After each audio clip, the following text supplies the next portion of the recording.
Good morning, everyone. The Ways and Means meeting will come to order. Clerk will note the roll. There is a quorum. For those of you who were here last night, thank you for your patience. We have the minutes of the April 26th meeting from last night before us. Are there any additions, corrections, changes to the minutes? Representative Carlson moves the minutes. All in favor of approving the minutes signify by saying aye. Aye. Opposed? Motion prevails. The minutes are approved. Mr. Chairman? Okay, so yes, sir. I just think with the minutes, we have to thank our committee clerk. We went until midnight last night, and having our minutes the following morning, convening at 10 a.m., complete in our packets. She must have done some overtime, so thank you. Our clerk, Jean Coddington, is outstanding.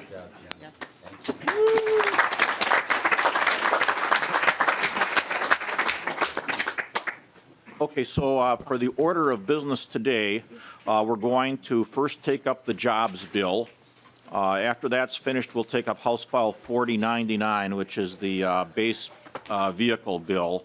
After we've taken that up, we will then look at amending the agriculture finance bill, the jobs bill, the environment bill and then finally we'll do the state government finance bill. And I kind of had cut off the discussion to that bill last night just in the interest of getting the environment bill done and being able to make sure that those that were waiting for the environment bill actually had a chance to speak and everything last night.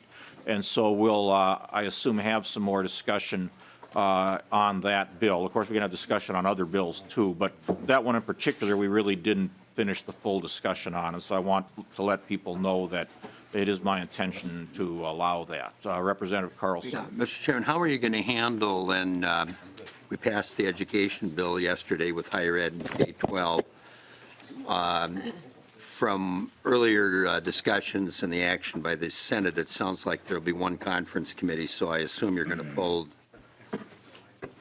those two bills or that bill into that conference committee.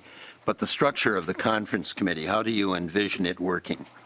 Well, Representative Carlson, House File 4099, the vehicle bill I mentioned, is the bill that matches up with the bill the Senate passed yesterday. I don't recall the particular Senate file it is, but those two are the two that are matched up.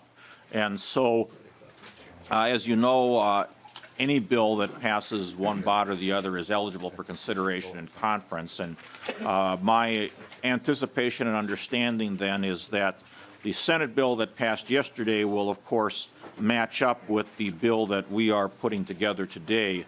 Other bills like the education bill that we passed off the House floor yesterday, or other bills we passed out of this committee like the bill that has the Health and Human Service bill and Transportation bill in it, having passed the House or presumably will be passing the House, would then be matched up and added on to that conference committee. Yeah, and Mr. Chairman, I ask how you'll handle the conference committee. I don't want to mention any wars or overtures or anything like that, but there was a House File 1812 at one time. And the reason I'm asking the question, that was 10 conferees. And the way we handled that then was we had working groups, people that were involved with other articles in that bill that weren't on the conference committee. And they would meet, and some of them took testimony and what have you. We left it up to the working groups to structure how they were going to handle that. And then they made recommendations to the full conference committee. And the reason I mention that, that was, and I'm not talking political party, but that was a more inclusive process by doing that. And that's why I was curious as to how you're going to structure that. And maybe you haven't had those conversations yet with your Senate counterpart, but I would encourage, once you have those 10 conferees appointed from the House and Senate, that you have a discussion of how you can be more inclusive of other members. And I guess I would say both sides of the aisle relative to the divisions, finance committees, and so on that they would serve on.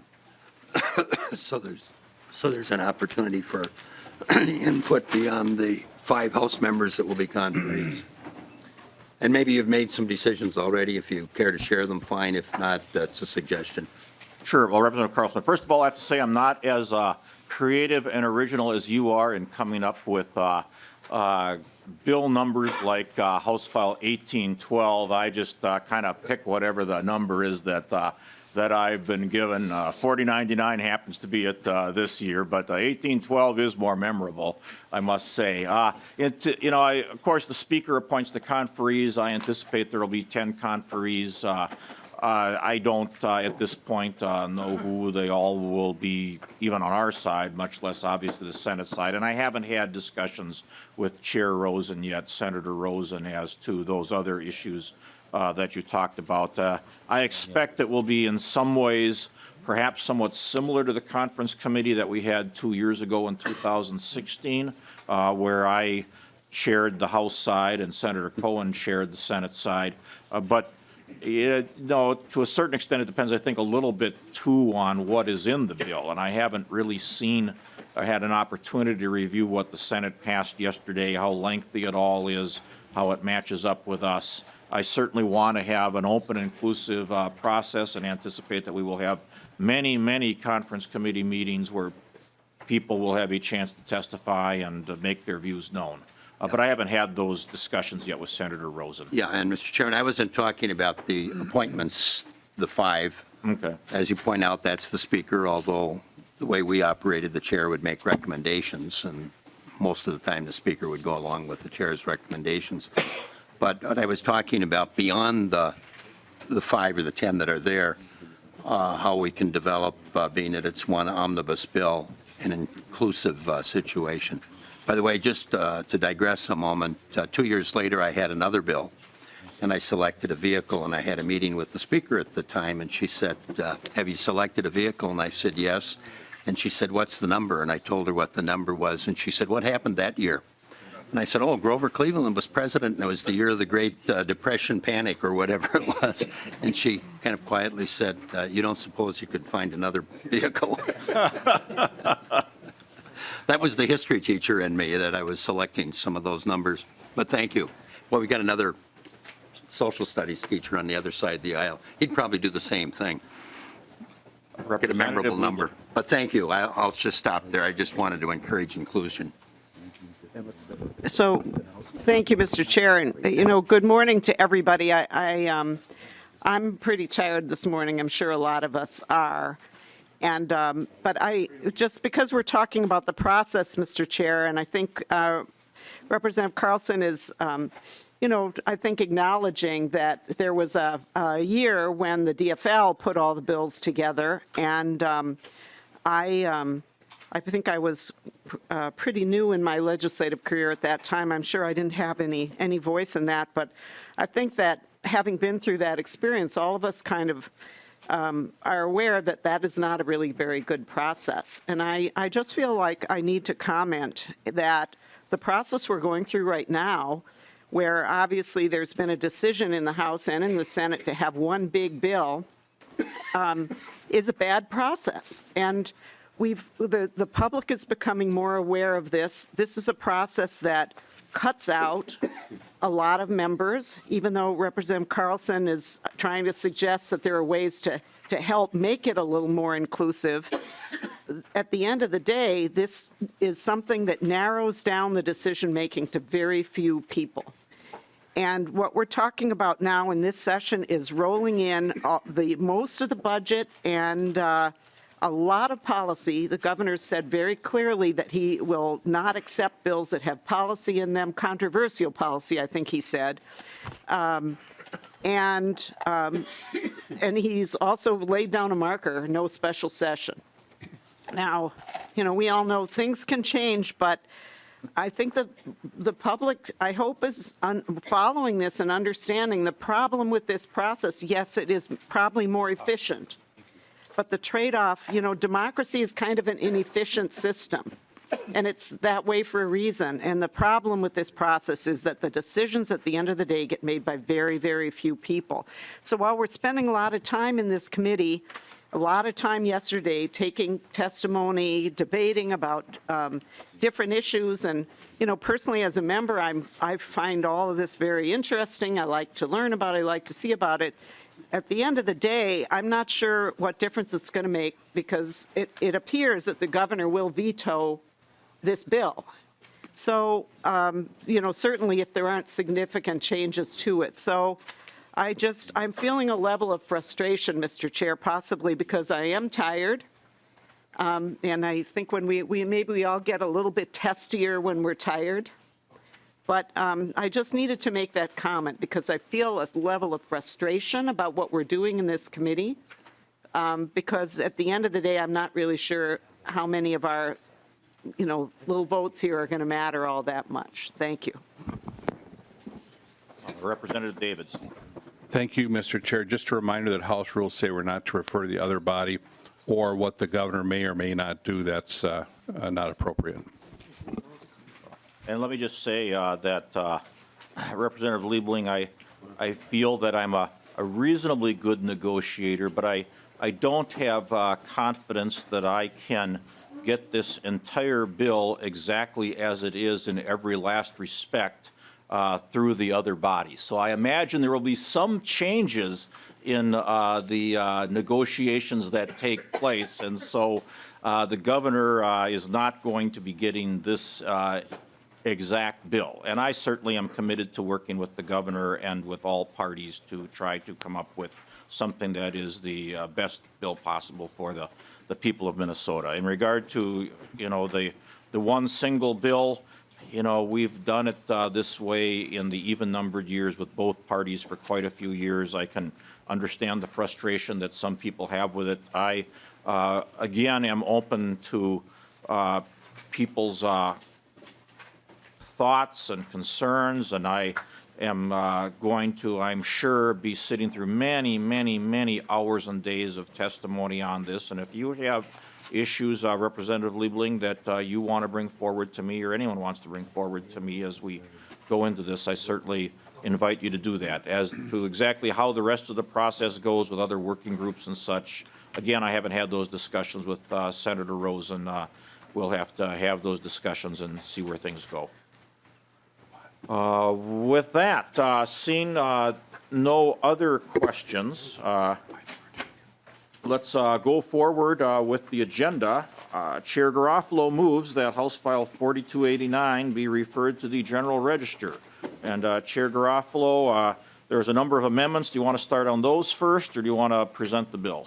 Mr. Chairman, yeah, why don't we crank through the amendments, and I'll do a quick summary of the bill. And I'll just remind members of the committee the forecast today is for sunny 61 degrees with light wind. All right. Chair Garofalo, which, I think there's an author's amendment. Yep, Mr. Chairman, so I'll Is that move. the A33 amendment? That's correct, Mr. Chairman. I'll move the A33 amendment. I can briefly explain it if you wish. All right. Chair Garofalo was the A33 amendment. Chair Garofalo. Thank you, Mr. Chairman, members of the committee. So this does a couple of things. First of all is that we have some additional funding for the Centers for Independent Living regarding veterans services. We put the language in this bill as it was originally authored. Since then, the advocates have come to us and asked for a slight technical change so they have more flexibility in how those dollars are used in assisting veterans. Next, as we modify the child care assistance grants, we wanted to, in the original bill, we wanted to make sure that we didn't have initiative foundations monopolizing the awards from this fund. However, the initiative foundations also do, they submit the applications on behalf of other independent startup businesses. So we make some changes to that language to make sure it incorporates that. Next is a provision from Representative Eklund. They just need additional time to spend last year's appropriation. The failure to include it in the Omnibus bill was my error. And then last and finally is a Representative Gunther provision. He has found a provision involving the USDA where the amount of assistance we're allowed to get from them is capped in state statute. The dollar amount for Minnesota is lower than our surrounding states. This would conform us to the states that are around us. And then the remaining other items are technical corrections. Discussion to the A33 amendment. See no discussion. All in favor of the A33 amendment, say aye. Aye. Opposed? Motion prevails. The A33 amendment is adopted. Members, next, I would like, and I guess I should mention, just as you look at your packet, the A21 amendment was included in that author's amendment, and the A18-0838 amendment also was included in that author's amendment. So if you're following and wondering about those, why we don't take them up later on, those were actually included in this revised author's amendment. Mr. Chairman, you said 838, what was the other one? A21 and 838. 821, okay. So those were in the amendment that we just passed. Next, I'd like to take up the A40 amendment. Chair will move the A40 amendment. This relates to a provision I have in the amendment dealing with the closure of the Electrolux freezer plant in St. Cloud. And it's primarily a technical amendment. The A40 amendment first mentions that these services are to be provided by Career Solutions. That organization has now been chosen by DEED as the provider of this services. And secondly, DEED in an earlier hearing we had suggested that having related industries affected by the closure being serviced was too broad, and they weren't really sure how they would necessarily identify those, and that it would be better to have other businesses that might be affected incidentally by the closure of the freezer plant to go through their own layoff notice process and thus be notified DEED and then get their services in the traditional way. And after looking at it further, I agree with them on that, and so I've included that language. So members, I'd appreciate your support for the A40 amendment. Is there any discussion? Representative Carlson. Just kind of curious, it says in St. Cloud, and I assume you're talking about other businesses that would provide service, and you're much more familiar actually than I would be, even though I get up to St. Cloud a fair amount of time, or a number of times. There are several cities that kind of come together there as one metropolitan area. So does this language screen out any of the other communities that really very much a part of the economic area of St. Cloud? No, actually, the way this language is specified, it just clarifies that it is the Electrolux plant in St. Cloud. Electrolux is a multinational corporation, and they have other operations around as well. And so we want to just make sure that people understood it was the Electrolux plant in St. Cloud. The services will be provided to other employees that live, throughout that general area. What I was picking up on, Mr. Chairman, where it says, and in related industries affected by its closure, that's underlined, and then in St. Cloud. So at any rate, while you're the representative from St. Cloud, I was just thinking it's a rather unique metropolitan area with 3 counties coming together and other communities that are very much a part of the same region economically, but I understand what you're trying to do. Yeah, I guess if you look at, I can understand when you look at the amendment why it might be a little bit confusing that way, but the language right now says on page 30, line 19 and 20, to address the substantial anticipated job losses at the Electrolux plant and in related industries affected by its closure. So we're just going to basically say to address the substantial anticipated job losses at the Electrolux plant in St. Cloud, to make it clear that since this is the jobs bill that affects the entire state, to the extent Electrolux has some other facilities or offices somewhere in Minnesota, they don't somehow get confused that we're really just talking about the layoffs at that St. Cloud plant. And again, it's a little bit difficult to identify the related industries affected by the closure. Are we going to say that, restaurants that are maybe going to have a little bit less business because there won't be as many people eating out at them are going to now somehow get aid? It's a little bit hard to say, how we would treat that. And so after discussions with DEED, I felt it was better to take that out. And to the extent there are industries that are directly affected, have to have layoffs because they're losing a contract they had with Electrolux, then they can come forward under the normal process and apply for aid. Yeah, and Mr. Chairman, I was not thinking of in the broadest sense like you just referenced, but I was thinking about other companies that may have had contractual arrangements in the region. But fine, thank you. Yeah, and they can be served in the traditional manner that other companies are served in such instances by deed. Other discussion to the A40 amendment? See no discussion, all in favor of the A40 amendment, say aye. Aye. Opposed?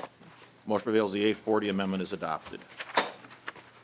All right, Representative Garofalo, what amendment would you like next? You can take it in the order that you like, but I would say, I think Representative Baker, are you still planning on offering the A31 amendment or not? Yes, I am. All right, I would start with that one. Okay, Representative Baker, was that the A31 amendment? Did you say? Yes, Mr. Chair. Okay, Representative Baker moves the A31 amendment. Representative Baker. Mr. Chair and members, I wanted to bring up an important part of my work on broadband. I want to support and I want to thank Chair Garofalo for his awesome support on this issue. And the 4 years that I've been here, he's been a real champion on this and supported this in many ways. Early on in the session, though, I did kind of sort of think to myself, we don't really want to do a lot of policy on broadband. We wanted to try to get more dollars out to rural members and rural communities that don't have good quality service. I want to say I really appreciate the work of the Office of Broadband and under the Commissioner Hardy's direction with Dana McKenzie and her office. They've done a really good job in putting out some good grants and following people up. And now their job is following up to make sure people are being held accountable when incumbents are saying, we will take this area over because they were challenging an area in a grant process. And now we're going to make sure that the office holds people accountable to make sure that that work actually gets done if they accepted the challenge. What I wanted to talk about today, members, was recognizing the work in wireless and the improvement of wireless service as it relates to maintaining our state broadband grant speeds. 25.3 megs is the sort of the magic number that you'll hear. If you don't have service of that level, whether it's wired or wireless or microwave or satellite, it doesn't matter. The state doesn't recognize it because it doesn't meet the state standards. So what I wanted to do, just mention it today, was the last 4 years I've been looking at a state of Minnesota, and it's been really a lot of red when I see so many areas in rural Minnesota that are not served. And the idea of the broadband project was that many areas of our state are unserved. And so I want to recognize what the work of wireless providers have been doing around Minnesota, the private investments that are happening right now without state dollars, and I want to appreciate and recognize those investments. I will tell you, in my district in southern Kaneohe County, there has been some good private investment, and I want to make sure that when we are continuing to modify our mapping, right now I don't see the wireless companies being recognized like they should. And I want to make sure that we talk about this next year as well. I think that our colleagues on both sides of the aisles are seeing this improving. My customers in my district are recognizing this new wireless service is a very good improving technology, and it is strongly meeting the state broadband guidelines, the 25.3 speed.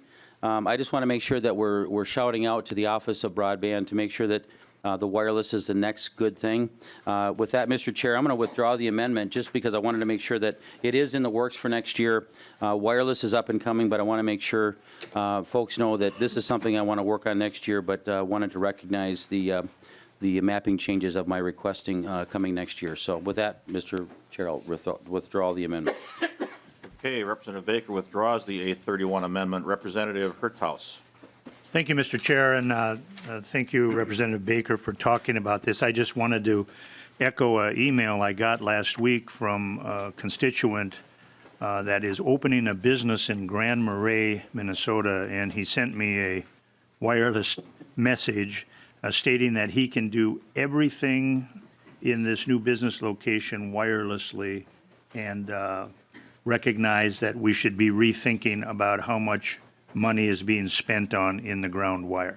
And thank you for bringing this forward. All right.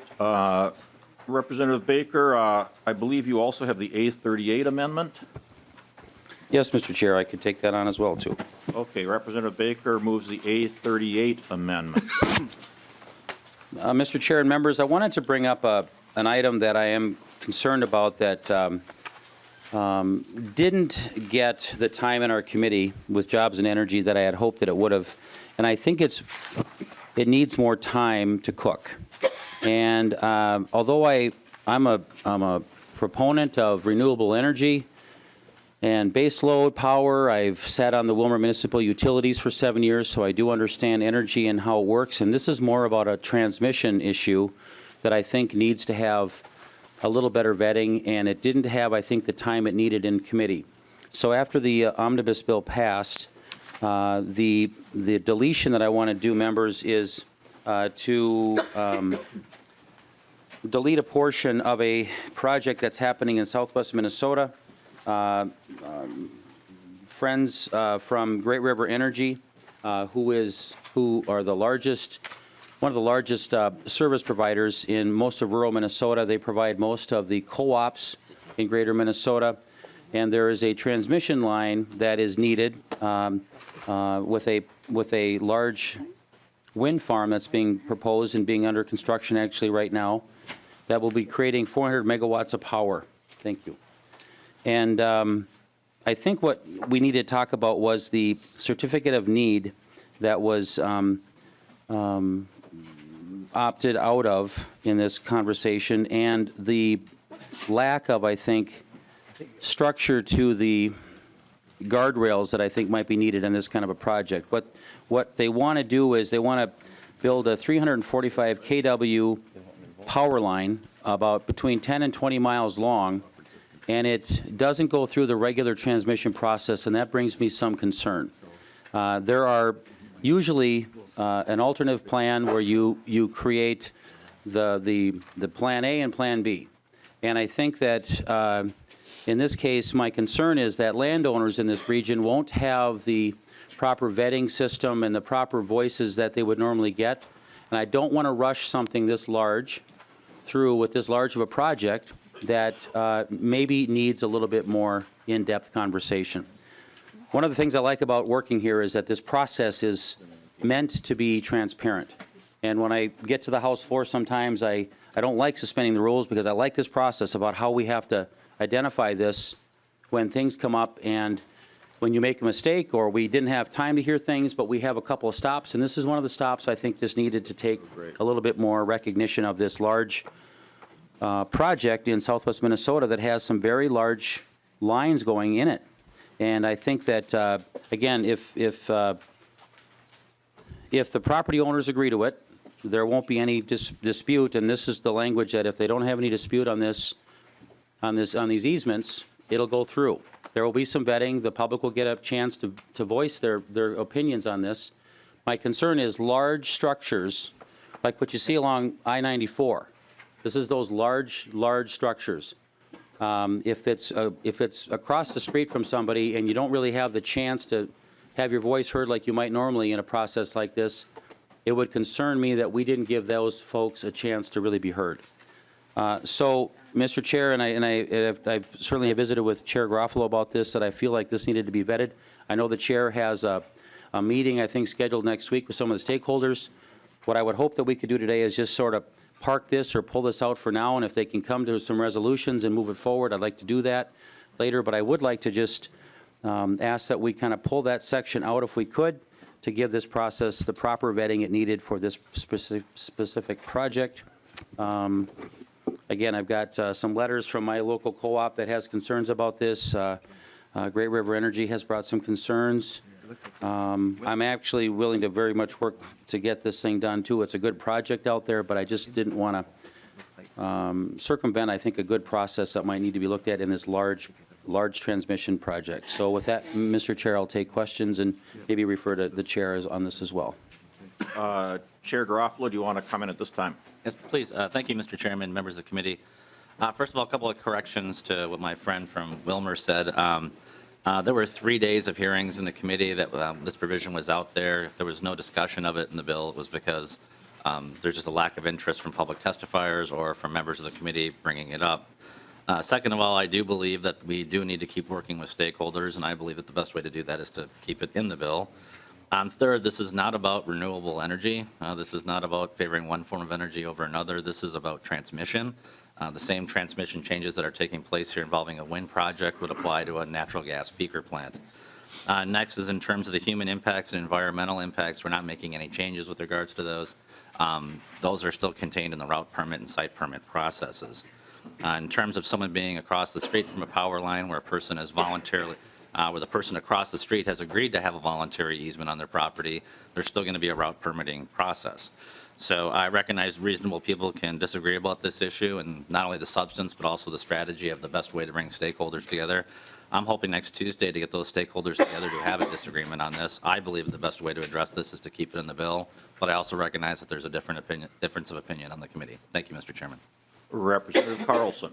Yeah, Mr. Chairman, if Representative Baker could comment, a couple of times you referenced southwestern Minnesota, and what comes to mind is there was an issue of transmission lines with the development of Buffalo Ridge. And my question is, does your amendment have an impact on Buffalo Ridge?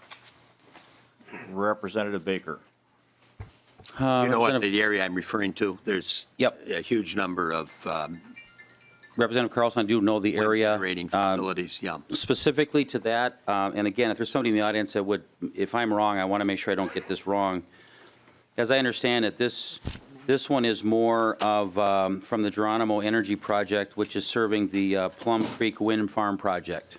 I don't think it has anything to do with the project you had mentioned. I want to be corrected if somebody in the audience can do that, but this is a project that we're looking at down in the the Redwood area, Murray, Cottonwood, Walnut Grove area. So I don't know if it's actually connected to that same wind farm. And if I'm wrong, somebody can correct me on that. Mr. Chairman, the reason I asked that question, that was an issue beginning in 1991 when we passed legislation to encourage or actually require the development of wind energy. And the prime location at the time was Buffalo Ridge. And there was a lot of discussion at that time and for literally a few years after about transmission lines from Buffalo Ridge. And that's why I was wondering if it has an impact. So I'm turning the clock back a number of years, but that was one of the side issues, if you will, when we were dealing with wind energy. And maybe Representative Garofalo, with the hearings you had, can provide some enlightenment on that particular question. And I'm just picking up on when you referenced southwestern Minnesota is what drew it to my attention. Chair Garofalo, do you have any information on that? Mr. Chairman, Representative Carlson, I do not, but I would just point members to page 47 of the bill, which is one of the sections where that is being deleted. I'll just read it to people. It says, a high voltage transmission line in excess of 200 kilovolts if the applicant demonstrates secured voluntary easements of other agreements with all landowners located within the proposed right-of-way project.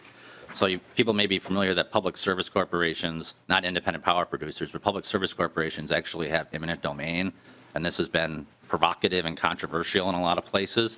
What this is kind of doing is providing an avenue where it says if there's voluntary easements, then you get sort of this alternative review process. The public isn't cut out. It's just you don't have to set up a redundant route. And I would hope that the committee would agree with me that given the choice of eminent domain being used for critical infrastructure versus voluntary easements, we would prefer voluntary easements. That being said, I understand there's a disagreement among the committee. Mr. Chairman, Carlson. I'm familiar with how controversial that can be. That's why I used the word impact. I didn't try to steer it one way or the other. And I would add, Mr. Chairman, Representative Carlson, your well-known bad temper as well. Yes. Representative Wagenius. Well, thank you, Mr. Chair. I think what I was going to ask about seems resolved, but Representative Baker, you talked about making sure that if these provisions come out, there will be conversations continuing this session, like now. And so I'm seeing you shake your head, yes, but I also heard from Representative Garofalo that he has actually structured those conversations for next week. Chair Garofalo. Mr. Chairman, Representative Wagenius, pending the outcome of this committee, I would. But I mean, I'm hoping to have those conversations. I don't have the legislative schedule for next week, but I'm hoping early next week to do that. Thank you. I think the conversations going forward are necessary. Always think conversations are good. All right, seeing no further discussion, all in favor of the Baker A38 amendment signify by saying aye. Aye. Opposed? No. No. Motion prevails, the A38 amendment is adopted. Okay, next, members, I'm going to move the A32 amendment. And members, this amendment is, what it basically does is it's modeled after a bill that we passed in May 2017, House File 1732, off the House floor. The vote was unanimous at that time, 134 to nothing. It also passed the Senate unanimously, 63 to 0. And what that bill did is it said that when the Department of Commerce is doing an audit on insurance companies, that insurance companies that are getting audited have a little bit of rights to, a little more rights than they have right now to notice, to getting a sense of what the exact issues are that they're trying to get to, so that it's not a complete fishing expedition. And I've had information from other companies that are financial institutions, but not insurance companies, that would like that same protection. And I have seen lists of just, you know, an incredible number of things that the Department of Commerce has asked for that seem like they're way beyond what they would need for what those particular financial institutions are doing in their business. And so what this amendment does, the A32 amendment, is it simply adopts for other financial institutions in the state, companies that issue money orders, state banks, the same language that we passed for insurance companies. And so members, I would, and I could go through and give you an example of some of the other things the Department of Commerce has asked for, but it's modeled exactly after what passed unanimously in both houses last year, and so I'd appreciate your support. Representative Hillstrom. Thank you, Mr. Chair. And members, I was very active in last year's proposal, and I have no idea where this has come from. This hasn't been heard in Commerce. It's my understanding that it's not been asked for by the banking industry. It's not being asked for by the Department of Commerce. And so, Mr. Chair, the first question I would ask is, why is this here? Because the banking systems are very different than insurance, and while I was very supportive of the insurance changes and actually worked very actively to help make that happen, was a co-author on the bill, this seems to be out of left field. Well, I don't know if it would be out of left field, Representative. Okay, right field, whatever. Representative Hillstrom, it's my amendment, and I'm bringing it forward because I have heard concerns from other financial institutions about these sort of things they're being asked to provide by the Department of Commerce. And I'll just give you an example of one examination request list I saw included 63 different separate items that they were being asked for, as well as 7 other pages worth of documents. And to give you an example of this request, I'll list a few of them. 1, a recap of bank account reconcilements, detail what bank accounts have been reconciled, how often bank accounts are reconciled, date of last reconcilements, who conducted the bank account reconciliations, who reviewed the bank account reconciliations, identify which bank accounts are out of balance or bank accounts cannot be reconciled. Another example, press releases or advertisements issued since prior examination. Now, can you imagine how much advertising some of these organizations must do? For example, you know, there are grocery stores that issue money orders. Imagine how many advertisements those grocery stores have done since whenever their last examination was. A corporate organizational chart. Please provide an organizational chart of parents, subsidiaries, affiliates.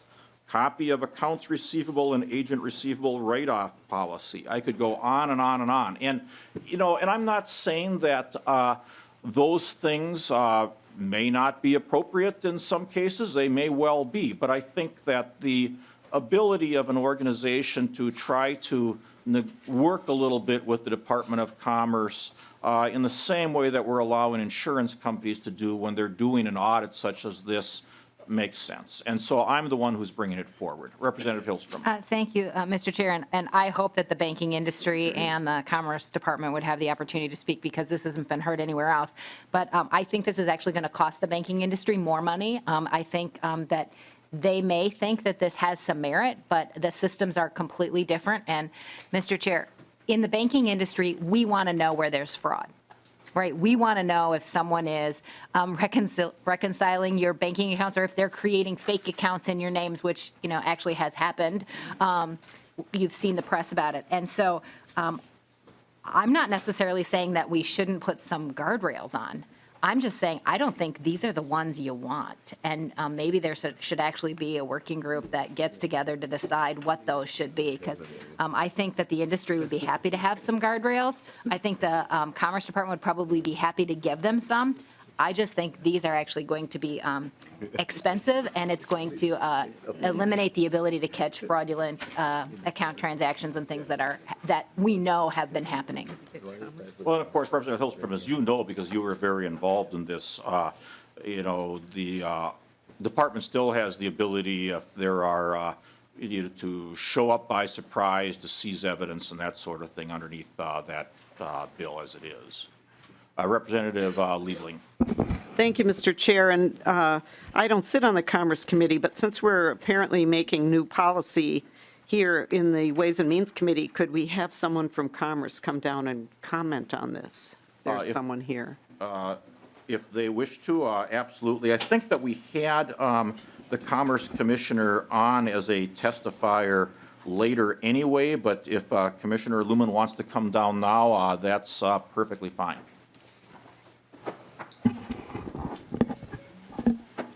And Mr. Chairman and members, when you hear the crowd say boo, they're not booing, they're saying Lumen. If only. I wish. Well, Commissioner Lumen, welcome to the Committee on Ways and Means. Thank you, Mr. Chairman. Again, for the record, I'm Jessica Lumen. I'm the Commerce Commissioner. Thank you, Chairman Garofalo. I really appreciate. Yeah, or not. I really appreciate the opportunity to address this amendment. Again, I'll acknowledge I was a little bit taken by surprise, and as soon as I saw the amendment, hurried up and sort of talked to our stakeholders and tried to really see if there was a big problem that I was missing or something that we had not identified or something that we needed to work on. And I just want to reiterate that I'm absolutely committed to doing that and making sure that if there are inappropriate types of information that we're looking for, if the scope of a bank audit exam is out of the bounds, that we absolutely want to work on that and make it that better. I think the challenge with this particular amendment, and I appreciate that we've taken the language from last year's insurance exam reform bill that was very heavily negotiated between the insurance industry and stakeholders and advocates and the legislature and the department. I think the challenge with this is that the examination of a bank and an examination of an insurance company are actually very different things at our department and very different things for each industry. The insurance exams are an enforcement tool. They're in the basis of a complaint. They're in the basis, they're when we have identified a problem. The bank exam is actually a routine exam that happens every 18 months for every bank. We work in cooperation with the banks. We give them lots of notice. They know exactly what we're going to be looking for. In the event we have a real problem, then it may need to move to enforcement, in which case our enforcement examination protocol that we've just been talking about would actually apply. But for regular bank examinations, this is actually, and I agree with Representative Hillstrom, we're concerned that this is going to increase the cost for banks, increase the costs for credit unions, and not actually provide any additional services for them. So if there are things that the industry would like to see, I am really, really open to having a conversation about what that should look like and what the guardrails should be. But I'm just concerned that this is not the tool to do that. Thank you, Commissioner Lumen. Representative Liebling. Thank you, Mr. Chair, and if I could ask the Commissioner, so Commissioner, is it your opinion that if this were to become law, that it would make it harder for the agency to detect when there might be some impact on consumers? I mean, it sounds like the process that's used now kind of helps to head off problems. I mean, let's face it, we just read in the news, there's a $1 billion settlement that Wells Fargo has entered into, $1 billion, and that's a settlement over fraudulent activities that occurred over the years. And, you know, that means a lot of consumers have been impacted in the meantime. So if this were to become law, would it be harder for the agency, for the Department of Commerce to protect consumers in the first place? I mean, obviously, it's better to prevent than to go after somebody once something has happened.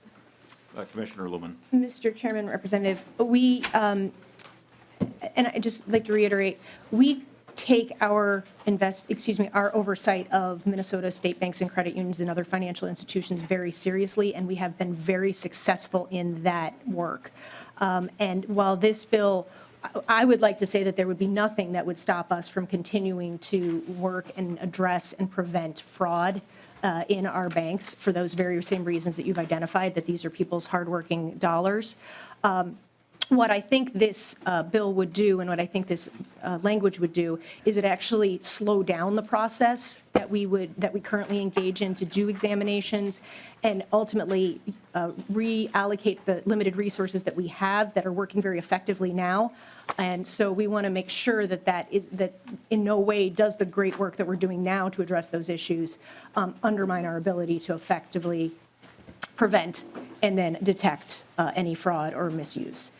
I would also just like to reiterate, and I've had an opportunity in my new role to meet with a lot of our stakeholders and our banking professionals and our credit union professionals, and I actually was at a wonderful meeting with one of our groups, and I gave I gave a little speech and asked if there were any questions in the audience.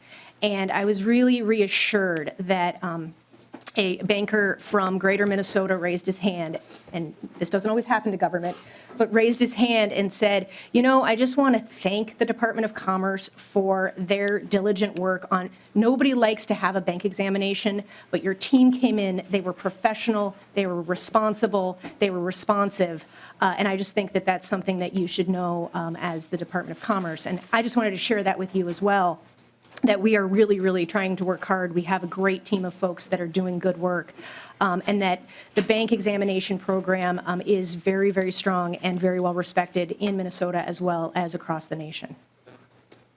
Well, Commissioner or Representative Liebling, let me just say, I think there is somewhat of a difference between an investigation and an examination, too, and this isn't going to take away the power of law enforcement and the commissioner to do investigations.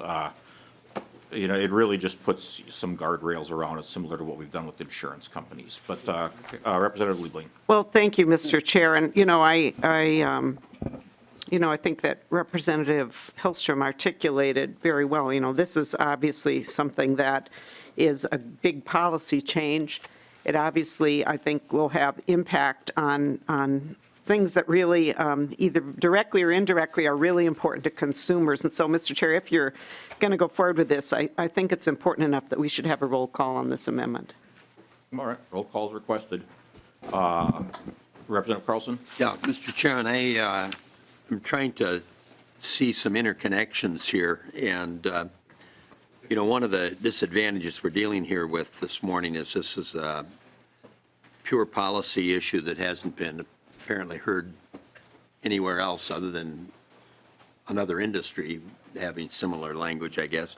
But when I look at the first page, line 117, it talks about the justification, and then there's a reference when you read on to going to paragraph G, and then it says that it must be limited to matters relevant to the issues the examination will address. And as I read that,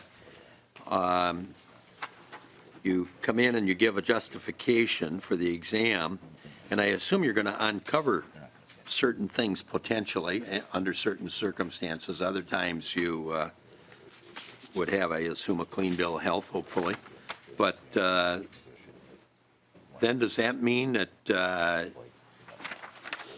the justification, if you haven't given some reason that didn't include something that the exam were to uncover, you'd be limited, you couldn't go there? With, when I look at the G, any information requested, and then limited to matters relevant. It seems like there's a conflict in my reading of it between 1.17 and G. Well, again, Representative Carlson, this is the exact language we used for insurance companies last year that passed 134-0. So if we're examining a insurance company and financial situations there, I don't think that there are any different issues for these other institutions. I mean, I think that certainly there's the ability to look further into the issue. If they uncover something, they could always start another examination or an investigation, which is different than an examination. So again, we already passed language like this for insurance companies. I don't see that it would be any different in regards to what you're bringing up for other financial institutions. Yeah, well, Mr. Chairman, I haven't been on that committee for many years. I was on one that was called Financial Institutions and Insurance many years ago. But at any rate, it's now language that we're adopting for another industry, and I see a potential conflict there that I felt that there should be some explanation of, at least from my perspective. I'm not sure that, in my view, that's really adequate explanation, just simply saying, well, we're requiring another industry to do it. Each time we have new language before us, we kind of re-examine, reread the language, and sometimes a light bulb comes on. But I'll just stop there, and it just appears to me that there's a conflict there in the language. But Representative Hillstrom. Thank you, Mr. Chair. And I just want to lay out a couple of things why this is very different. Well, for starters, banking institutions are FDIC insured, banks are insurance companies aren't, right? So it is a different animal completely. But let me just tell you a few areas of the bill that lay out that have really nothing to do with the banking industries. For example, financial institutions are done according to a schedule prescribed by statute. Banks are examined every 18 months to match with federal rules, while credit unions and non-depository institutions are conducted every 24 months. So even there's a difference between the two. The A32 amendment says that examinations of the financial institution must not be outside of normal business hours. Well, that situation doesn't happen, and they're always done during the banking hours. The amendment lays out parameters for situations where statements are taken under oath. Statements are never taken under oath during a financial institution examination. The amendment states that examinations must not exceed 18 months. The longest examination the department has conducted that is not part of a multi-state examination lasted 1 month in total. So the industries are very different. The language for guardrails should be very different. And I could go on, but members, I was a co-author of the bill that did the insurance guardrails. We should have the people that actually work in this area be working on the amendment. And the industry isn't asking for this amendment. The Commerce Department isn't asking for this amendment. They haven't been part of the discussion about what it should look like, and I think they should be. Well, members, I want to again say, I'm bringing this forward because I think that, Commissioner, while things are definitely better at the Department of Commerce than they were before underneath the prior commissioner, I'm still feeling that there really are abuses is maybe the wrong word, but that the department is really overburdening businesses in some cases with what they are asking for.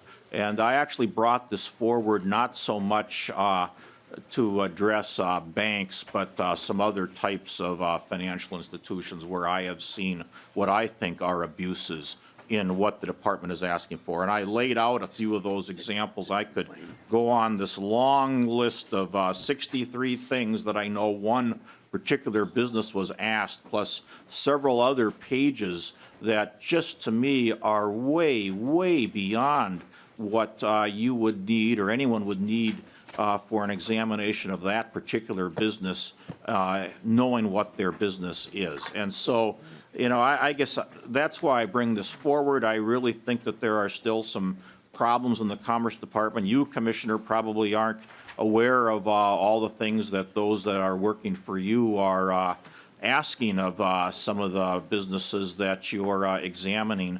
But this is a huge burden, especially when the Commerce Department has the right to assess the businesses at a rate of $91 an hour for all their work. And that's just for the work they do with, that the Department of Commerce has. It doesn't include the hundreds, if not thousands of hours that a business has to put in just assembling the information that the Department of Commerce is asking for in a case like this. And so, Commissioner, I appreciate how I do think things are more positive since you got there, but there really are, I believe, some problems still with the Department of Commerce and the burden that you're putting on businesses in this state. And I guess having now made that point, I'm going to withdraw the amendment.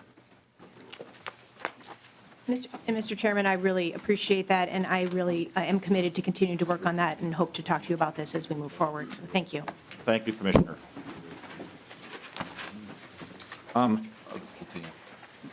Members, I was going to offer the A34 amendment, which is mostly technical cleanup language to a affordable housing provision I've got in the bill. It's a rather complicated provision, though, and I understand that there's still, even over some of these technical language issues, some disagreements among the stakeholders. And so I'm not going to offer that amendment at this time. I think it's something that we're going to have to work on in conference. It's a complicated issue that, for the most part, there's agreement on all the stakeholders, and we had an extensive hearing on this in the Jobs Committee, and I think that there was pretty much unanimous agreement on 27 and a half of the 28 pages, but within the 27 and a half pages, there's some complex technical language that needs to be worked out, and then there is some disagreement on about a half page of that. And so at this point, I'm not going to offer that amendment just in the hopes that stakeholders can further negotiate that out in conference. And at this point, I don't believe I'm aware of any other amendments that are going to be offered. 30. Or 30. Yeah. So if I can, I think what we'll do is we'll go to further testimony on the bill. And Commissioner Lumen, you were up here before talking about the amendment. Did you have further testimony on the bill? Okay, why don't you please come forward for that then?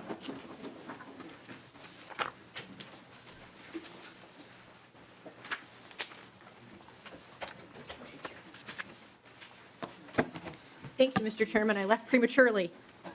Well, no, now we're on a different topic. So you didn't leave prematurely, Okay, but it's good. appropriate that you're back. So welcome back. Thank you very much. Usually when I say welcome back to the committee, I mean like after you were here a few weeks ago. But in this case, it's a few minutes, but welcome back. Great. Thank you, Mr. Chairman. Again, appreciate the opportunity to talk on the bill as a whole. Again, Jessica Lumen, Commissioner of the Department of Commerce. We've submitted a letter to the committee for your consideration as it relates to some of the concerns that we have about the bill. I just want to take a couple of quick minutes to talk about 2 or 3 of those items. First, we were disappointed that this bill did not include the governor's budget recommendation to remove the sunset of the utility grid assessment. This is about a $500,000 assessment on utility funds that funds Commerce's work to avoid power disruptions in the state, including blackouts and sustained service disruptions in the event of disasters. The request was to remove the sunset and to be able to continue to have this assessment on utility companies in order to continue this important work. Second, in the Article 1, Section 4, the department is tasked with administering 3 new grant programs for the local government: emerald ash borer removal, energy storage for healthcare facilities, and residential biomass heating systems. Without speaking to the merits of the programs themselves, this is an additional requirement on the Department of Commerce to administer new programs, and typically there are administrative costs that are associated with administering grant programs, and we hope that the committee will consider including those costs in the financial and the budget proposal related to this bill. And then finally, there are two pieces of policy language in this bill which are also traveling separately as policy bills. The prepaid pension bill and the carbon reduction facilities related to XL nuclear plants. The Commerce Department has been working with stakeholders to make these bills workable for both utilities and consumers. However, in their current form, the department continues to remain opposed to these bills, and therefore we would respectfully request that the committee remove these bills from the Omnibus bill so that they can continue to be worked on as policy bills separately. Thank you, Mr. Chairman, for the opportunity to provide testimony, and I'm happy to take any questions. Any questions for Commissioner Lumen? Mr. Chairman, I just want to say I want to thank the Department of Commerce and the Commissioner for dropping their objections to moving the PUC to the city of Virginia. Mr. Oh, no, Chairman. that's in the letter. I'm sorry. Commissioner Lumen. Mr. Chairman and Mr. Chairman, we continue to remain opposed to moving the PUC to Virginia. That is outlined in the letter. Thank you. I just thought. All right, seeing no questions, thank you, Commissioner. Thank you, Mr. Chairman. All right, next on the list I have Commissioner Hardy from DEED. Commissioner Hardy?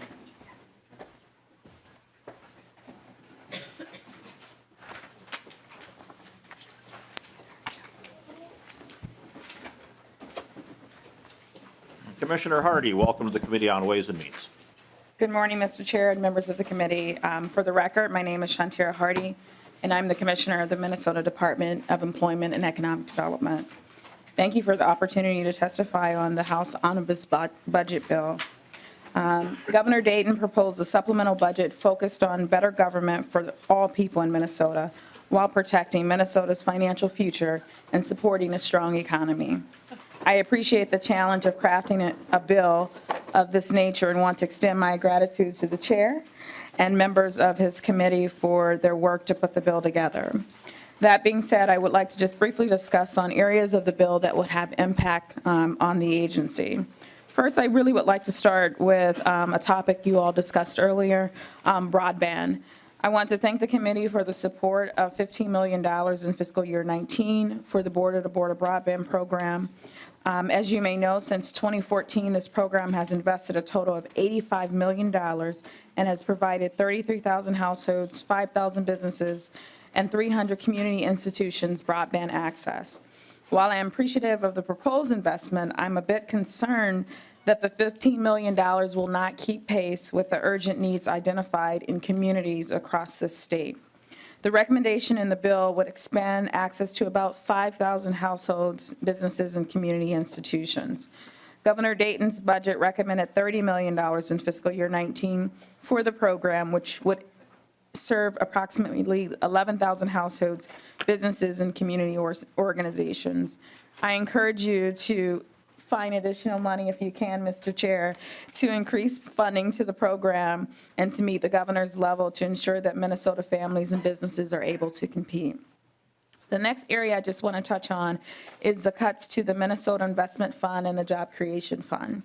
It is important that Minnesota has a fully funded complement of economic development tools to support job creation and business expansion throughout our state. Minnesota's incentive programs like MIF and JCF are already modest to our companion states, yet they remain critical components for community and business competitiveness, especially in greater Minnesota. The bill cuts MIF by $5 million for fiscal year 19 and earmarks a further $3.5 million in fiscal year 19, leaving only $4 million on the bottom line to support business expansion and relocation in the state. Since 2011, MIF has provided more than 102 businesses, helping them add a projected 9,000 jobs throughout the state, leveraging more than $1.5 billion in private investment. Some recent investments include Articac and DigiKey in Thief River Falls, Ceres Industries in Duluth, Ice Castle Fish Houses in Grand Rapids, Prime Pork in Windham, and Viacom in Owatonna, just to name a few. Furthermore, the bill goes on to cut our other investment program, the Job Creation Fund, by $7 million for fiscal year 19, reducing the program to $1.5 million and reducing the base to $5 million in fiscal year 21. JCS has provided more than 84 projects statewide since 2014, 43 in the Twin Cities and 41 in Greater Minnesota, creating 5,000 jobs, retaining 96, and leveraging approximately $1 billion in total investments. I must tell you that the Job Creation Fund is fully subscribed for this fiscal year, and we will be making multiple awards this week, and our last one's in May. So we are out of money.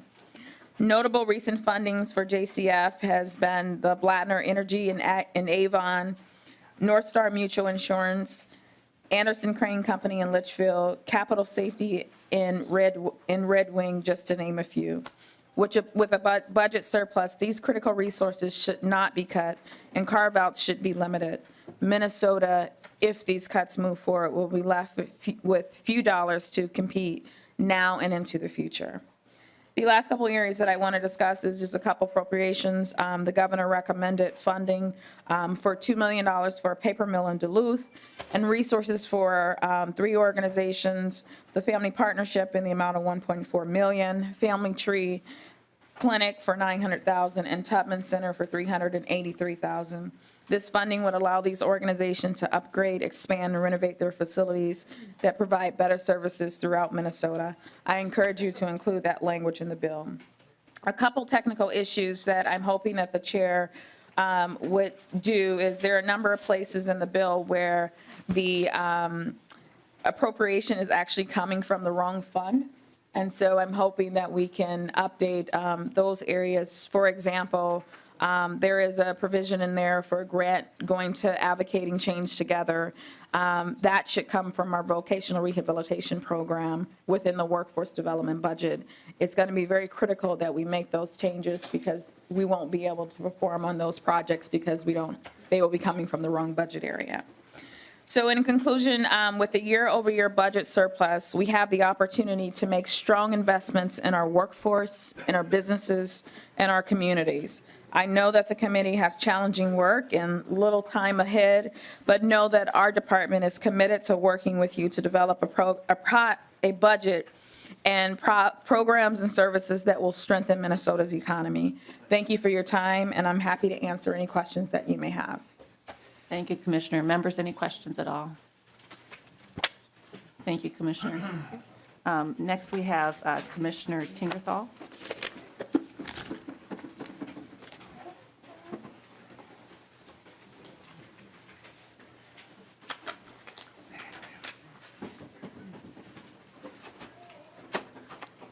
Welcome to the committee. If you could please state your name for the record and who you represent.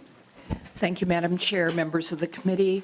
My name is Mary Tingerthal. I'm Commissioner at the Minnesota Housing Finance Agency, and I want to thank you for the opportunity to address the committee. We have submitted a letter which is available to the committee that has detailed comments, and I'd like to highlight just a couple of those items. First, we appreciate that the bill includes funding for a program called Homework Starts with Home. This was at a smaller amount than the governor included in his budget message, but we appreciate that there is an item here since the committee was only able to provide a one-year appropriation last year, and this is a program that is underway, and it has demonstrated through research that we've conducted with the Department of Education that it does provide stability for families that have been homeless and highly mobile.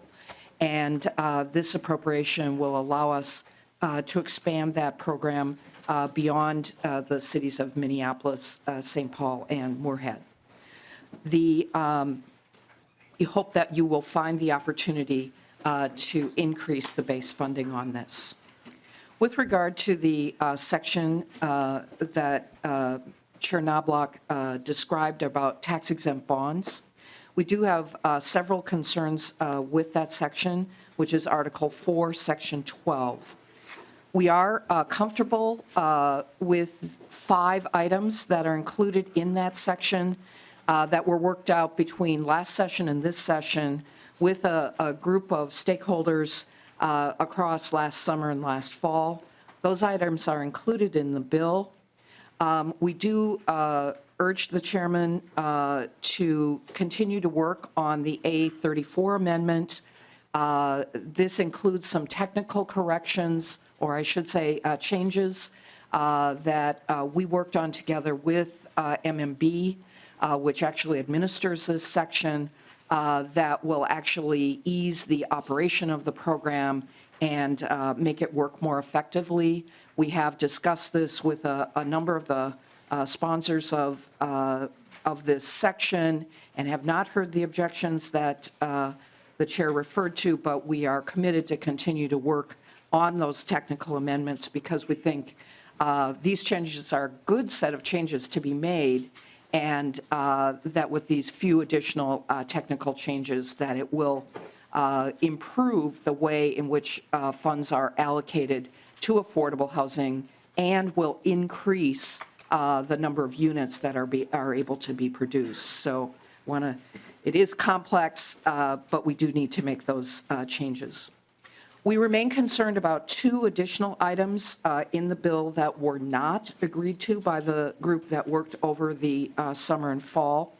The first of these is in Article 4, Section 12, lines 60.3 to 60.14. Requires the agency to essentially automatically allocate federal tax credits to any project that has received tax-exempt bonds through an allocation that's administered through MMB. Minnesota Housing is actually the agency that is designated to administer this federal tax credit program and has been so designated for the last 30 years. And this language says that these particular projects shall be deemed to have met the requirements of what's called our qualified allocation plan, which is actually a plan that we amend every year in a very, very public process that sets the priorities for the projects and the minimum standards for projects. And those minimum standards include things like assuring that we are looking at the cost of the projects that are allowed to move forward with federal tax credits. These are all things that are required of us under the federal law, and we believe that complying with this provision would actually put us out of compliance with federal law in exercising those obligations that are assigned to us. The second provision that we are concerned about is, again, in Article 4, Section 21, lines 64.18 and 19. This removes a set-aside for use of these bonds as homeownership for a period of 2 years. We use this set-aside to run something that's called the Minnesota Cities Participation Program. This is a program where cities actually apply to us and say, we would like a set-aside of the mortgage loans that you support with these bonds in order to focus on homeownership in our communities. It is used by communities throughout the state and very much by municipalities in both the metro area and in greater Minnesota to provide homeownership opportunities for their residents. And we are concerned that if we are not able to access the set-aside that's eliminated in lines 64.18 and 19, that we run the risk of not having the level of funding that's requested and made available now for those cities. We're pledged to continue to work with Chair Knoblach and the other stakeholders to see if we can't reach a compromise on our concerns. Thank you, Commissioner Tingerthal, and thank you for all the work that you have done on this very comprehensive affordable housing bill that is in this legislation. Thank you, Mr. Chair. Any questions of Commissioner Tingerthal? Thank you, Commissioner. Discussion to the bill as amended. Representative Wagenius. Well, I think I just want to comment on a couple of the energy things that have not been emphasized in this bill. There is one really nice energy thing, and that is there's $40 million from the RDA that goes to Prairie Island for their net zero project. I think that's creative and good job, Representative Garofalo. There are two really bad things in this bill. One, for those of us who are XL ratepayers, there is a guarantee to the shareholders that they will not have to pay for cost overruns for capital investments in the nuclear plants. So if shareholders are held harmless, that means ratepayers are the ones that will have to pay. And on behalf of my ratepayers, because all of my citizens and that I represent are XL ratepayers, I really object to that provision. And the second one is different, or my second objection,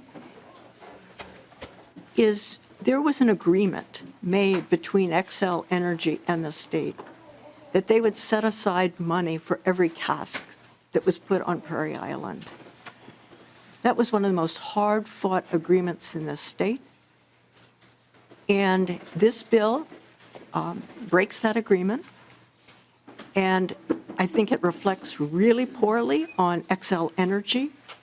And we don't want corporations to be, I mean, we don't want that tension where we can't trust corporations and trust their word. And so I think that is a provision that needs to be removed from this bill. There are things that that money has not, needs to increase our clean energy goals. But the more important thing is not breaking agreements like this one is being broken. So, Mr. Chairman, I just wanted to highlight those because those issues have not been highlighted in our testimony, in the testimony. I want to interrupt the debate on the bill because I've been informed that the Commissioner of Labor and Industry wants to testify. We didn't have him on our original list, but I want to give him the courtesy of coming up. So if we can interrupt the debate a little bit and welcome back the Commissioner from last night. Thank you, Mr. Chairman. I apologize to members who apparently didn't get on the list, so I apologize for that. And thank you for the opportunity to testify. My name is Ken Peterson, Commissioner of the Department of Labor and Industry. There's a lot of good things in this bill for the Department of Labor and Industry, and I want to acknowledge that to Chairman Garofalo and his committee. They've passed the OSHA conformance bill, some gave us additional money for youth skills partnerships and for wage step enforcement. We do appreciate that greatly. Just two items I wanted to mention very quickly, and that is one that I testified last night. That is the rulemaking changes for residential building codes. And I know the goal of Representative Vogel and others backing the bill is simply to make housing more affordable. We don't think it's going to succeed. We don't believe it works. But I referred to my testimony last night. The other issue I want to speak to is just on the issue of the new two-tiered penalties, or two-tiered minimum wage. What it does is actually lower the minimum wage for the real minimum wage for servers who are tipped employees who make more than who are getting more than $14 an hour in tips. We think it's going to be hard to enforce, it's going to be hard to deal with for restaurant owners, but more important, we don't think that you grow an economy by cutting wages. It just doesn't work, never has worked, it won't work in the future. And with that, I complete my comments. Thank you very much, Mr. Chairman. Any questions for Commissioner Peterson? See no questions. Thank you, Commissioner. Okay, back to discussion on the bill. Representative Carlson, then Hillstrom. Yeah, Mr. Chairman, I want to follow up the comments by Representative Wagenius relative to the what was then NSP, now Excel, agreement relative to the nuclear storage and the cask issue and renewable energy. Some of you have heard me on the House floor on this issue before, but I was one of the conferees. And we were literally day after day, all night, many times, trying to resolve that issue of nuclear storage. And quite frankly, the breakthrough was when we were able to get the Senate to accept the concept of developing renewable energy. And I was the proponent at the time of, and offered up that it would be $500,000 per cask that would go in, per year, that would go into the Renewable Energy Fund. And along with that, then was the requirement that they develop 450 megawatts of wind energy. I referenced Buffalo Ridge earlier, and that's one of the reasons I was interested in another 50 megawatts in biomass. But truly, the Renewable Energy Fund was the breakthrough. And that was a key part of that agreement. And now that's being violated in this particular bill. And I just want to alert people to the fact that that was a very contentious issue and a very difficult issue to resolve. The community was very divided on the storage of nuclear waste. And that was one thing that was done to, even though it was very sensitive when we did have that breakthrough, in terms of the acceptance of it in various communities. Some were advocating no storage, some were willing to accept storage under certain conditions, and some wanted it wide open. But the breakthrough was the Renewable Energy Development Fund. And so I'm very disappointed, not because I was one of the architects of that at the time, but I'm very disappointed to see the violation of that agreement, because the storage of nuclear waste is still not resolved. And we're still in vital need of developing alternative energy. And I would say that that fund, in a major way, along with the mandate at the time, contributed greatly to the beginning of the growth and expansion of alternative energy sources in the state of Minnesota. So I'll stop there and just leave it at that I'm kind of disappointed to see this language before us. Not kind of, very disappointed, quite frankly.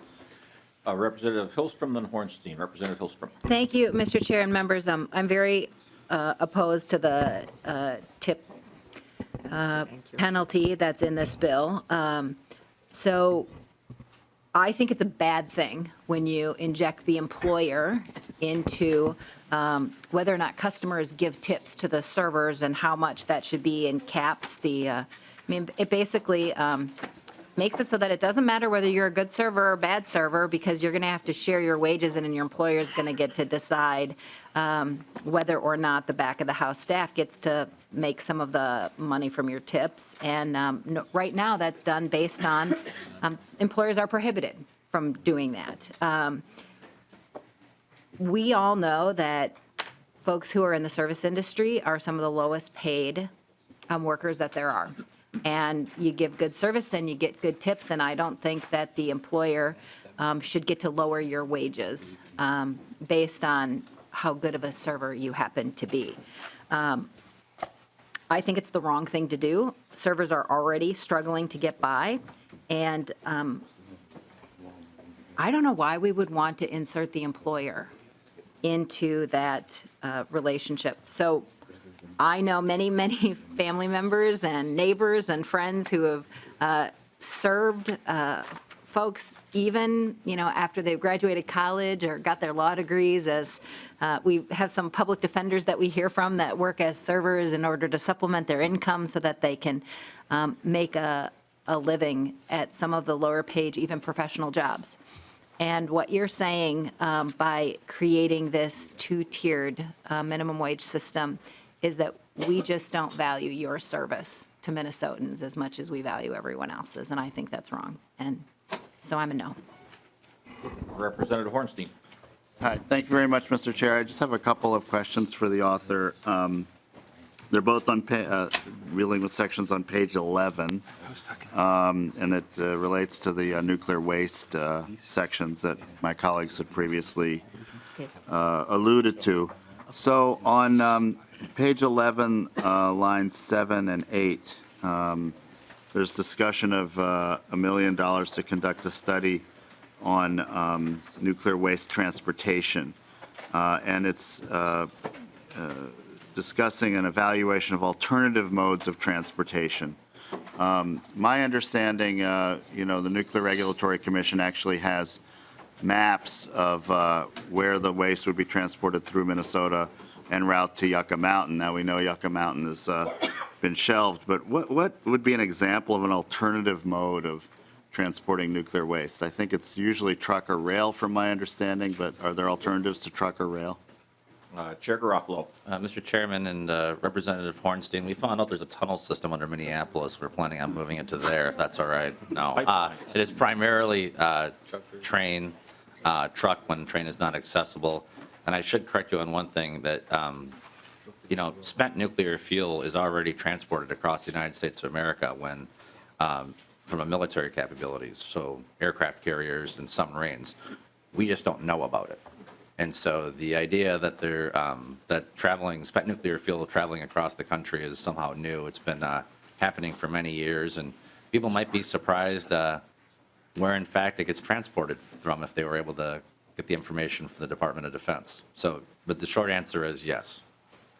Representative Hornstein. Well, I'm aware of that, but I think we're talking about volumes much greater. So are you suggesting submarines in the Mississippi River? I mean, what is the alternative to truck and rail? You mentioned truck or rail. No, so I could see it going down to the Gulf, and then who knows, right? No, Mr. Chairman, Representative Hornstein, that's what the spent nuclear fuel currently from the Department of Defense is coming from, is from nuclear-powered submarines and aircraft carriers. In terms of the forms of transportation, you're correct that there's been a very formal process where the federal government has failed to live up to their responsibilities to provide a permanent repository. What's happening now is that interim facilities are being researched and developed with local support in locations. It's southeastern New Mexico, western Texas, that are being looked at. And unlike the permanent process, which has a more formalized order of operations of who's going to go first, this is an opportunity to move the Prairie Island and Monticello locations up the chart to get to the list, to get to the front of the chart, the list, so that we know that I don't think there's no keep the spent nuclear fuel in Minnesota constituency group, and this is an opportunity to get that stuff out of here. Thank you. Well, that was a very good transition to my next question, which relates to the following section. So this is lines 13, 14, and 15. And again, this is a study for private parties to research an interim storage facility. Again, back when Yucca Mountain, the process to establish Yucca Mountain started, there were a number of different sites. You had mentioned New Mexico, and I think there were some sites in Utah. But interestingly, there were sites in northern Minnesota that were considered. There's granite geology up there that some have found conducive to that. I think at one time we were looking at storing hazardous waste up in North Home and Coochin County. So if, for example, one of these independent private parties decided to look at northern Minnesota as a possible site for nuclear waste, would that be allowable or under this provision? Chair Garofalo. Mr. Chairman, Representative Hornstein, we can't get a replacement oil pipeline built in the state of Minnesota after 3 years, and you think we're going to try to put spent nuclear fuel up on the Iron Range? Yeah. I mean, one time your question kind of answers itself, Representative. Well, at one time that was seriously considered. So I think that we have to be very careful about this issue. And I think one of the real concerns about nuclear power, and we're extending the life of those plants in this bill, is we still have no solutions to this after 50 years, and we're talking about the one of the most hazardous forms of waste that we've generated in our industrial society. So, and long-term hazardous. So, again, we have to be very careful about this. Thank you, Mr. Chair. Mr. Chairman and members, I think something that we would all agree on is that where the spent nuclear fuel is right now is not ideal. We'd be far better situated in a community that has local support, whether it's an interim or permanent facility, and a place that has no water and is geologically stable. And anywhere would be better than where it is right now, regardless of your views on nuclear power. And that's what this bill is attempting to do. And one last comment on that, Mr. Chair. Yes, Representative Hornstein. And the fact that we continue to be producing this, when we have no place safe to store it, as you point out, I think is also very problematic, and I hope we can agree on that as well. I have Representatives Baker, Wagenius, and Carlson. Representative Baker. Thank you, Mr. Chair. I just wanted to give my thanks to Chair Garofalo for having a great bill that's put forward. We had some of our best conversations, in-depth conversations about some really tough issues this year.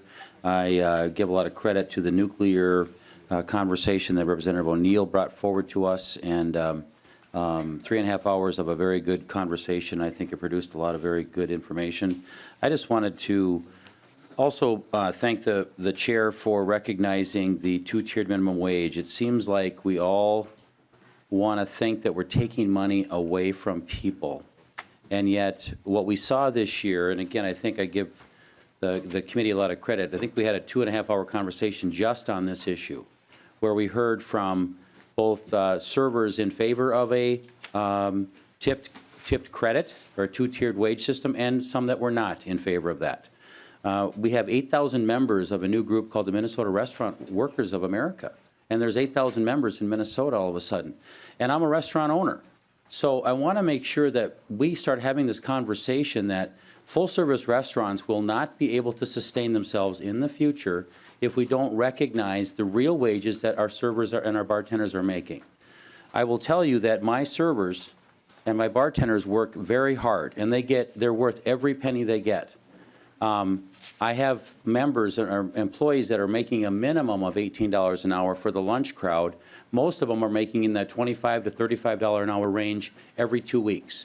And I put on their paycheck I handwrite what their wages are with their tips and with their minimum wage. So they really do recognize, in my company anyway, what their real wages are. I don't get where we're getting the penalty on this. I think that to think for a minute that we would, if we did get this to go forward and it stopped at that level, so we could increase other wages for employees in the back of the house and other employees that don't get those tips, this is something that we have to start talking about.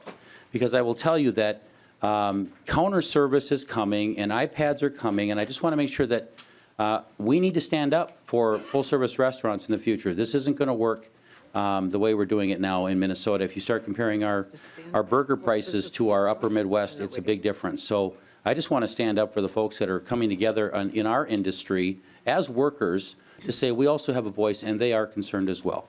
So I appreciate the comments, but I also want to thank the chair for including this in his bill. Representative Wagenius. Oh, thank you, Mr. Chair. I just got a note that PCA was, a provision was put in this bill that did not have a hearing, and it's a new provision, and they would like to testify. We weren't alerted to them wanting to testify before, Representative Wagenius. I guess if they... Mr. Chair? Representative Fabian. Well, thank you, Mr. Chair. And if PCA wants to, this should be sending a note to you or to the committee administrator. I think that's really inappropriate. Thank you. Well, actually, we did, we were sent a note not long ago that they were requested to testify, and given they testified last night and had not previously requested to testify, I didn't think that they maybe needed to testify now. But if you're going to request them to testify, Representative Wagenius, I'll bring them forward. If Commissioner Stein must be here somewhere, or someone from the PCA. Thank you, Mr. Chair. This was an additional provision, not. Welcome to the Committee on Ways and Means. Thank you, Mr. Chair and members. My name is Shannon Lothammer. I'm the Assistant Commissioner for Water at the Pollution Control Agency. Commissioner Stein is actually traveling the state today, speaking with wastewater treatment operators about wastewater treatment and permitting, so he regrets his inability to be here. He was here last evening, as you had noted, and I do appreciate the opportunity to testify. Just real briefly, and actually I should acknowledge to Chairman Garofalo, too, that I apologize that I wasn't able to speak with him prior to my testimony this morning. The agency does wish to express concerns with the appropriation and language included in lines 5.29 to 6.25 of this bill. Those concerns are more detailed in this letter from Commissioner Stein that was distributed to the committee, I believe, this morning. But just very briefly, our concerns are threefold. This language sets up a system of unequal access to the regulatory and permitting process. It creates delays in the permitting process, and it adds a redundant step to the stakeholder input process for rulemaking and permitting. To the first point, currently citizens and stakeholder groups that provide their input to the agency during regulatory decision-making and permitting do so without the financial support of the general fund. House File 4289 would change that by funding the Minnesota Environmental Science and Economic Review Board, or MESRB, to participate in this existing public process. But because MESRB is only one of many stakeholders that have a strong interest in the Pollution Control Agency's work, this appropriation creates a fairness issue. For example, there's nearly a dozen joint powers organizations that regularly participate in our work, and those are actually detailed in the commissioner's letter. Secondly, the new process that would be funded with this appropriation would serve only to slow down our permitting work. And this is at a time when we're working very hard to streamline our services and improve efficiencies to deliver the speed of service that Minnesotans expect. Thirdly, this sets up a new layer of review for one stakeholder group in duplication of current law and practice. That includes public comment and hearing for rulemaking efforts. These are existing public opportunities, pre-public notice to permittees, and public notice and comment for all of our permitting processes, provisions for requesting and granting a contested case hearing on agency decisions, and also provisions for judicial review of agency decisions, such as permit issuance, all of which already exist in Minnesota statutes and rules. So by creating that fairness issue, by slowing down the permitting process, and by adding redundant review, this language and appropriation has the potential to create mistrust and controversy rather than the creative problem solving and collaborative approaches that we need to truly achieve our water quality goals in a cost-effective manner. And those would be the creative approaches such as the information that's included in Article 6 of the bill on page 94, which represents an effort that we've been working collaboratively with the Alexandria Lakes Area Sanitary District and the Coalition of Greater Minnesota Cities to develop an approach to meeting some phosphorus reduction needs that the sanitary district has, but in a much more cost-effective and creative approach. So because of the potential roadblocks that this language in lines 5.29 to 6.25 would create towards that collaboration and partnership, we do oppose those lines of the bill, and I'd be happy to answer any questions. And again, thank you for the opportunity to testify. Any questions? Thank you very much. Okay, back to discussion to the bill. Representative Carlson. Yeah, Mr. Chairman, I've got two areas I just wanted to, one I want to comment on and then ask. When Representative Hornstein was talking about potential storage sites in Minnesota, back when I was one of the conferees, there was conversation about sites in Minnesota, northern part of the state because of granite deposits. Mr. Chairman, what's the nickname of your city? Oh, the Granite City.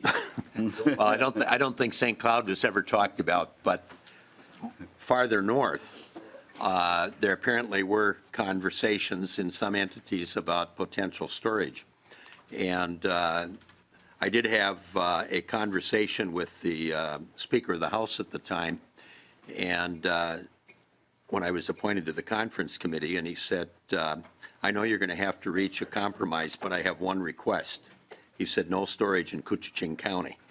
And to to give you an idea of where those conversations were and what different entities, I don't know if it was NSP or whoever was looking at potential storage sites, but at any rate, Representative Hornstein pointed out what was a real issue when you start talking about alternative storage. The other question that I had, and it's of Representative Garofalo, I'm looking at the language dealing with the tipped employees, and we have a lot of conversation about restaurant employees because they're by far the largest group. But as I read the language, it appears that this would cover other tipped employees as well. What comes to mind would be airport, railroad, hotel. There are a lot of different jobs that the employees do rely on tips, and it would appear from the language on 88.29, it says employees receiving gratuities means an employee who customarily and regularly receives more than $30 per month in gratuities. So I'm assuming that the impact is much broader than what the conversation was so far this morning about the restaurant employees. And as important as that group is, because I'm sure that they are by far the largest, but my point is that there are other employees out there that would be impacted as well. And I would want to know if you concur with my interpretation of the language or not. Chair Garofalo. Mr. Chairman, Representative Carlson, no, I don't concur with your definition of the language because each of the sectors you make, it's exceptionally rare that someone would make $9.65 an hour. Rare. Representative Carlson. Mr. Chairman, I have no idea what, for example, a doorman or a door person might receive. That's a tipped employee at a hotel. The people who work cleaning those rooms, many of the patrons of those hotels, motels will leave a gratuity. And I suspect that we're talking about people that are in the category that you're describing here in that instance. You're probably right, an airport employee, while they may or may not, depending on whether they're a union employee or not. I'm not sure that, for example, the cleaners that come in and clean the airplanes at airports, I don't know if they are receiving the minimum wage or something higher. But I think what you just said, most, but there are some out there that are going to be impacted that are outside the restaurant industry is my point. Chair Garofalo. Mr. Chairman, Representative Carlson, in committee, we had testimony to this, and the committee agreed that counter service jobs are lower paying jobs than table service jobs. And over the last 3.5 years, we've had a roughly 35% increase in the minimum wage. This has resulted in a decline in table service jobs being replaced with counter service jobs. Why we're providing a regulatory preference for lower wage jobs, I don't know. It's my responsibility to take the lessons the committee learned, the testimony we heard from those workers who are fighting to try to keep their high-paying jobs they have. It's my responsibility to convince your side of the aisle and the governor that this is the right thing to do. And if we have to provide additional accommodations to provide other issues to make that happen, I'm in favor of that. I would just encourage members of the DFL to please actually read the language in that section and to recognize the fact that an expansion of the working family credit would be a far smarter way to achieve the stated policy goals that you've mentioned, as opposed to what we're doing right now, which is putting a regulatory preference to incentivize the table service industry to convert to counter service industry, which is going to result in the same number of jobs, but the wages are just going to be a lot lower. And there is no dispute on that data. Well, Mr. Chairman, my only point, or my main point, was that the language is broader potentially than the restaurant industry. And I recognize fully the importance of the restaurant industry. I made that in my initial comments. But I'm just saying that the language here brings into play other employees in other industries or other job descriptions. To that point, Representative Baker. Mr. Chair, and I guess I want to maybe comment to that as well. I think, Representative Carlson brings up a good point. I also own a hotel, and our housekeepers are occasionally tipped. And if I could put a shout out to those hardworking men and women that are cleaning our rooms, we don't tip them enough when we travel to hotels. They are lucky if they maybe get 10, 15 bucks a week. Now, I would be a fool as an owner to pay the minimum wage. I can't hire anybody for that job for minimum wage. It's just too challenging. So for this kind of a wage and this kind of conversation with the two-tiered wage, as a reasonable owner, you would not be able to do that. And you wouldn't have any housekeepers if you really think you're going to pay the minimum wage and get under the radar with this. They wouldn't work for you. So my comments to that are, unless their wages literally are double what the minimum wage is and what their tips are, if you're not making 18 to 20 bucks an hour, you're going to have to pay those employees more to be there because the tips then are just so erratic and not as counted on. I just wanted to comment to that. Representative Carlson, did you have I made anything my else? point, thank you. Oh, okay. All right. Representative Liebling. Well, thanks, Mr. Chair, and just to add just a bit to this conversation, and, you know, there are a lot of ins and outs to this issue, there's no question about it, but I just wanted to say, I don't see anything in this language that assures, kind of responding to what Representative Baker said before about people who do the work in the back of the house, so to speak. There's nothing here that assures that the money would go to them. I don't know if that's an oversight or intentional, but there is nothing here that I see that assures that. I also just wanted to say that this issue came up when I was, I think, a freshman when we raised the minimum wage in 2005 or 6. And I remember very well, I got a lot of contact from people in Rochester, mostly not constituents, but owners of restaurants. And there was a crying and wringing of hands about how if this minimum wage went in and there wasn't a tip penalty included, there would never be another restaurant seat built in Rochester. And this was going to kill the industry. And it was, I was a freshman. I was like, oh my God, what's going on here? Well, what happened was we raised the minimum wage at that point. We did not institute a tip penalty. And anybody who's been to Rochester knows, even before DMC, the restaurant business in Rochester is doing very well. There are restaurants opening all the time, and having people make good tips doesn't seem to be putting a crimp in that. So, I remain opposed to the idea of a tip penalty. I think that, granted, things are changing.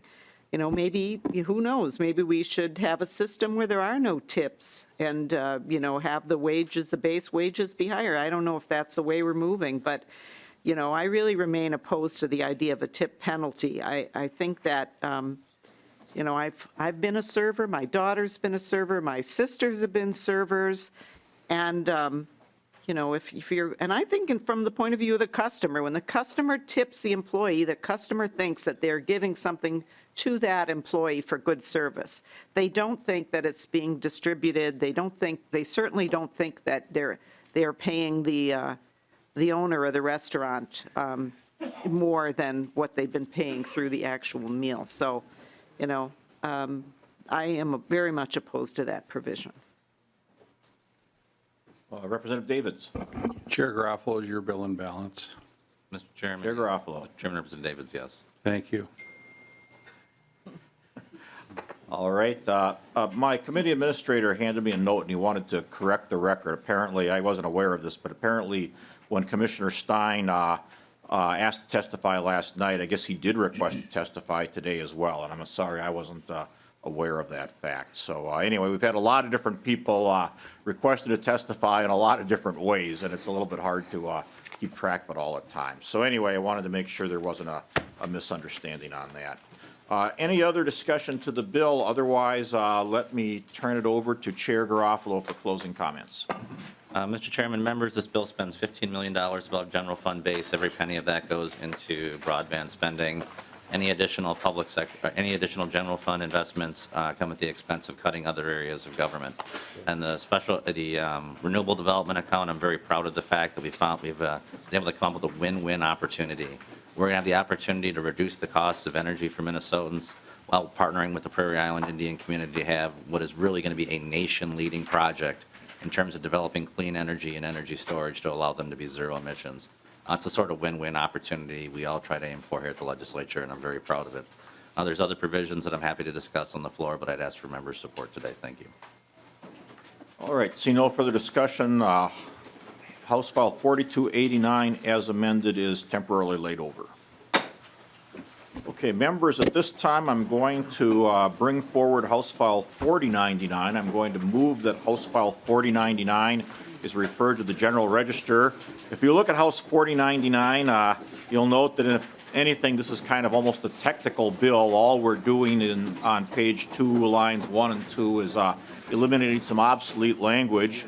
And interestingly enough, I have a technical amendment to the technical bill, which is the A1 amendment, which deletes some other language that we found was obsolete too.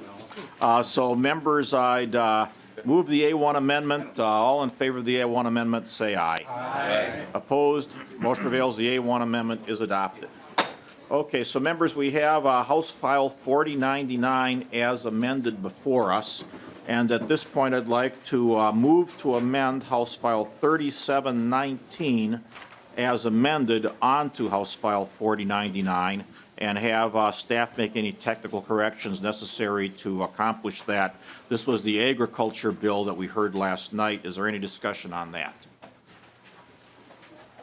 Seeing no discussion on that amendment, all in favor say aye. Aye. Opposed? No. Motion prevails. House File 3719 as amended is moved with staff changes onto House File 4099.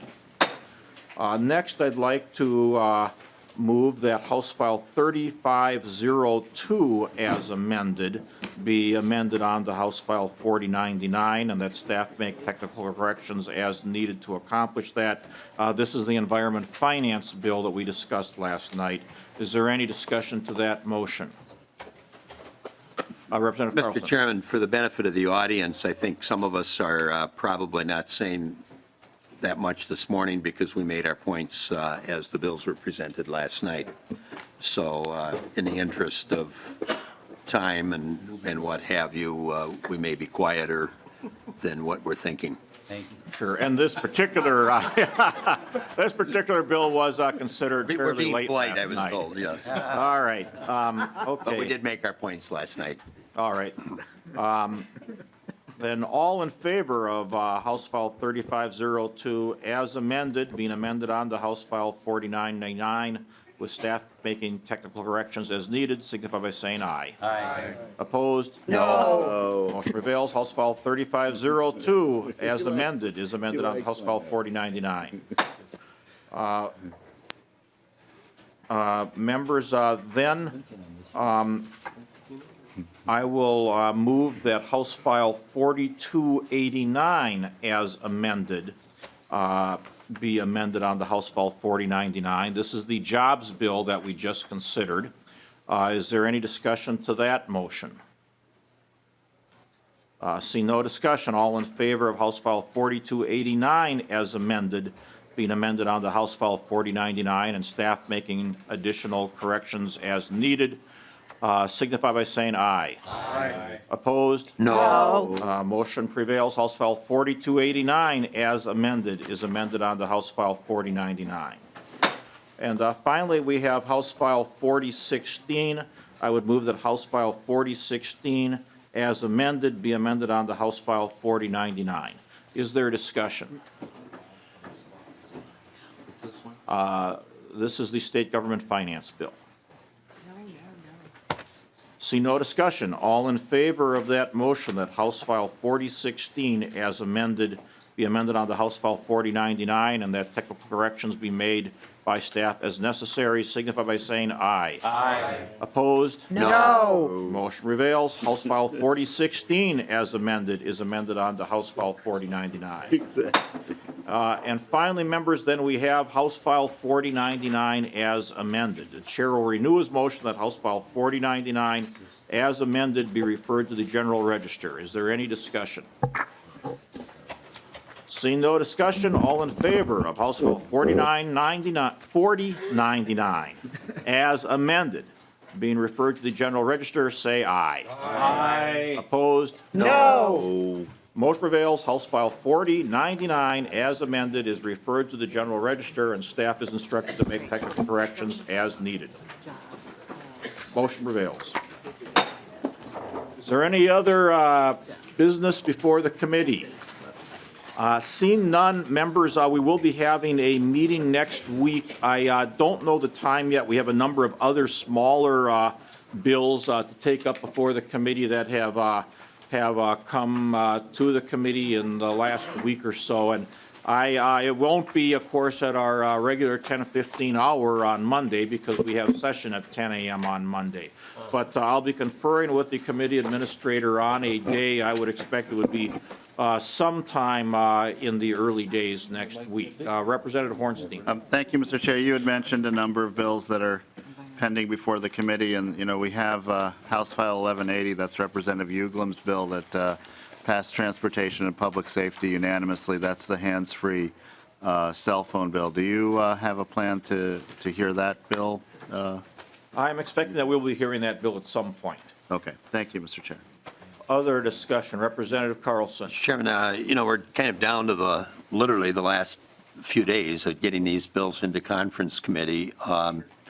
Have you had any conversations with the chair of the Capital Investment Committee on when that bill might be before this committee?